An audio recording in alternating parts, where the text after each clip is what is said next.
जी, हमारे साथ में चुम्मन भाई हैं, ठेका श्रमिक हैं और ठेका श्रमिक संघ से जुड़े हुए हैं और लगातार ये भी संघर्षरत हैं, ये भी जेल गए हैं हमारे साथ संघर्ष के दिनों में।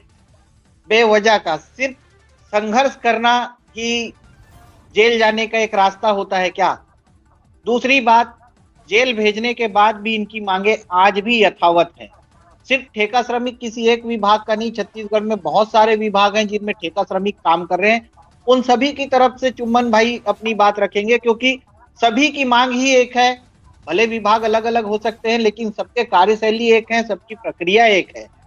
और हमारे साथ जितने भी सम्मानीय सदस्यगण जुड़े हैं, ये भी मैं इनसे भी तो कहना चाहूंगा कि आप लोग सभी की बात रखिए। ऐसा नहीं कि संविदा कर्मचारी नहीं जुड़े हैं तो, या और भी अन्य कर्मचारी नहीं जुड़े तो आप लोग उन सभी की बात रखिएगा, क्योंकि लगातार आप लोग एक टीम बनकर, एक बड़ी टीम के साथ में मिलकर लड़ाई लड़ रहे थे। लगातार मैंने उस चीज को देखा है और उन लड़ाइयों को मैं बहुत जमीनी स्तर से देखा हूं कि आपने किस प्रकार से लोगों के लिए मांगे रखी, उनकी मांगों के लिए संघर्ष किया है। तो आप सभी की मांग इस मंच से रखिएगा। चुमन भाई, अब आप बताएं। जी, बहुत बहुत धन्यवाद उज्जवल भैया, और आपके एटीवी न्यूज चैनल को भी बहुत बहुत धन्यवाद। हम सभी साथियों को एक साथ आपके चैनल में लाने के लिए, और आपके दर्शकों को भी बहुत बहुत हम लोग आभार हैं जो हम लोगों की बातों को सुने। तो मैं बताना चाहूंगा, जैसे आपने बोले कि बिना कारणवश भी हम लोग जेल गए हुए हैं और सारे साथी कहीं ना कहीं जेल में मुलाकात हुए थे, और हमारी मांग अभी तक पूरा नहीं हुआ। और हमने ये देख रहे हैं कि जो भी पार्टी आती है, आप सभी देखते हैं कि बड़े बड़े वादा करती है लेकिन केवल पोस्टर में रह जाता है। तो हम यही निवेदन करना चाहते हैं, ये पोस्टर की राजनीति कब बंद होगा? आखिर छत्तीसगढ़ राज्य ऐसा पिछड़ा वर्ग क्यों है? हर चीजों में जब छत्तीसगढ़ में हर चीज की पूर्ति होती है तो हम पिछड़ा वर्ग में क्यों आते हैं? ये सबसे बड़ा मुद्दा है, क्योंकि सभी जगह देखा जाता है कि हर जगह हर राज्य में कुछ न कुछ मांगों को श्रमिकों के हित में काम किया जा रहा है, लेकिन लगातार छत्तीसगढ़ में श्रमिकों के साथ शोषण हो रहा है। ये कब तक होगा? आखिर सरकार को क्यों सूझ नहीं है इस बारे में?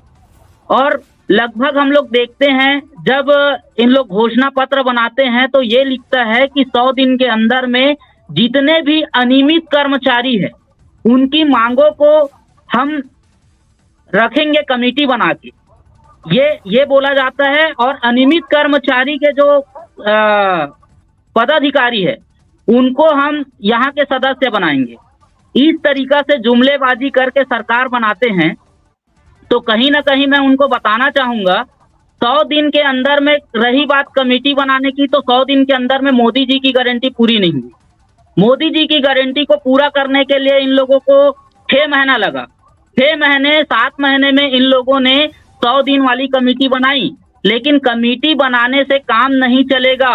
कमेटी बना के उसमें क्या हो रहा है, श्रमिकों के हित में क्या होना है, उसकी इन लोग निर्णय लेने वाले थे, तो ये निर्णय अभी तक क्यों अधूरा है? तो ये बहुत बड़ा विषय है। और कहा जाता है कि अनियमित कर्मचारी कौन कौन है, ये तो सबसे पहले सरकार को जानना पड़ेगा। सरकार को पता नहीं है कि अनियमित कर्मचारी कौन है। अनियमित कर्मचारी जितने भी नियमित कर्मचारी नहीं है, जितने भी अनियमित है वही अनियमित कर्मचारी है, जिसमें आउटसोर्स ठेका कर्मचारी, संविदा कर्मचारी और बहुत सारे अन्य जो कर्मचारी है वो सभी आते हैं जो नियमित नहीं है। ये चीजों को सरकार को समझना पड़ेगा। लेकिन यहाँ पर हम सभी को बांट दिया जाता है कि ये अनियमित कर्मचारी है, ये ठेका कर्मचारी है, ये संविदा है, और ये कहीं ना कहीं दैनिक वेतनभोगी है। इस तरीके से बांटने वाले सरकार को मैं बताना चाहूंगा कि हम लोग अनियमित कर्मचारी हैं, और अनियमित कर्मचारी में सभी समस्त ठेके कर्मी से लेकर आउटसोर्स से लेकर सभी आते हैं। इस चीजों को उनको जानने की और समझने की मतलब समझना चाहिए सरकार को। दूसरी बात यह है कि पूर्ववर्ती सरकार में कहीं ना कहीं गंगा जल की कसम खाने वाली सरकार ने झूठ बोलकर धोखा दिया था। है ना। उसी तरीके से अगर ये मोदी जी की गारंटी को फेल करते हैं तो मैं बता रहा हूं इस सरकार की दुर्दशा उससे भी बदतर होगी। ये मैं इस आपके न्यूज चैनल के माध्यम से बताना चाहूंगा। और बताना चाहूंगा कि पूर्ववर्ती सरकार ने 4,000 श्रम सम्मान राशि की घोषणा की थी और घोषणा में कुछ कुछ जगहों पर मिलना चालू हो गया है। लेकिन मैं पूछना चाहूंगा, जिस विभाग में मुख्यमंत्री है ऊर्जा मंत्री भी वहीं का है। ऊर्जा मंत्री जी से मैं पूछना चाहूंगा, विद्युत विभाग के ठेके कर्मचारी जो विभाग को पूरा संभाल रहे, वो पहला हकदार था श्रम सम्मान राशि पाने का, उसको अभी तक श्रम सम्मान राशि क्यों नहीं दिया जा रहा है? ये सबसे बड़ा विषय है, क्योंकि श्रम सम्मान राशि पाने का पहला हकदार है तो विद्युत विभाग के ठेके कर्मी है। इसके लिए मैं इसलिए बोल रहा हूँ, हकदार तो सभी है लेकिन पहला हकदार इसलिए विद्युत विभाग को बोल रहा हूँ क्योंकि आए दिन 9,000, 8,000, 7,000 कमाने वाले की मौत हो जा रही है। कहीं ना कहीं वो लाइन में चढ़ के सुलझ रहे हैं, मर रहे हैं, लेकिन उसकी सूद लेने वाली सरकार नहीं है। तो सबसे पहला श्रम सम्मान राशि पाने का जो अधिकार बनता था वो विद्युत विभाग को बनता था, लेकिन अभी तक अप्राप्त है। और मैं आपके चैनल से पूछना चाहूंगा ओपी चौधरी जी को और विष्णुदेव साय जी को, क्या विद्युत विभाग के ठेके कर्मचारी श्रम सम्मान राशि का पात्र है या अपात्र है? ये चीज की जानकारी उन लोग देंगे। दूसरी चीज, जब अन्य राज्यों में पेमेंट की बात करें, मासिक सैलरी की बात करें, तो कहीं ना कहीं 18,000 से लेकर 21,000 आउटसोर्स ठेके कर्मी अनियमित कर्मचारियों का है।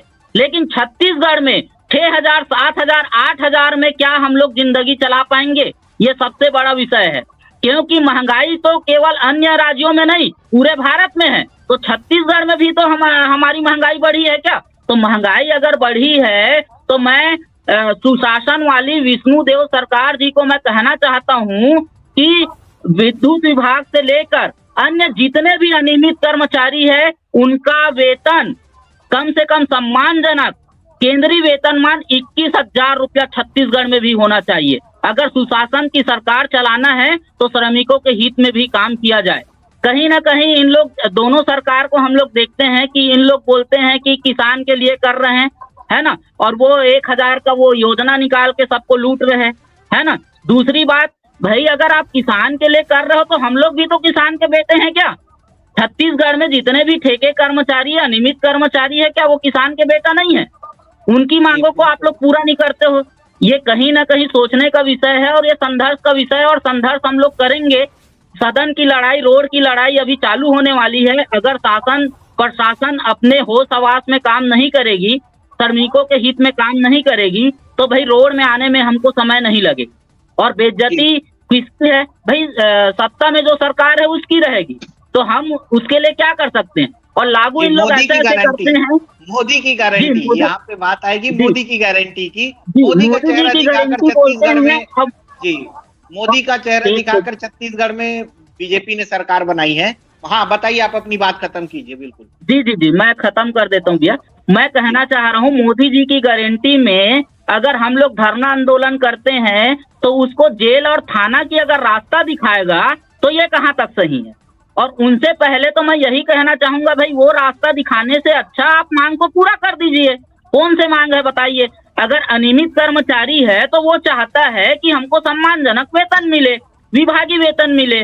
दूसरा है कि कहीं ना कहीं 60 साल की उसको सिक्योरिटी मिले, हाँ सिक्योरिटी मिले, है ना, ये चाहता है, और विभागीय वेतन मिल जाए। यही तो है, और क्या मांग है? बहुत बड़ा मांग तो नहीं है। और मेरे हिसाब से अगर इस मांग को पूरा करता है तो कहीं ना कहीं कोई अधिक उसको लोड नहीं पड़ेगा।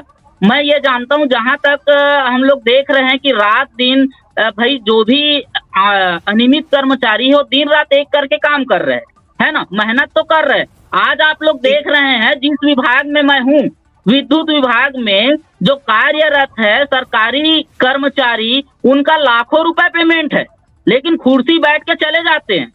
और उसी विभाग में आउटसोर्स ठेके कर्मी जो काम कर रहे हैं वो 6,000, 7,000, 8,000, 9,000 में क्या काम करेगा जी बताइए?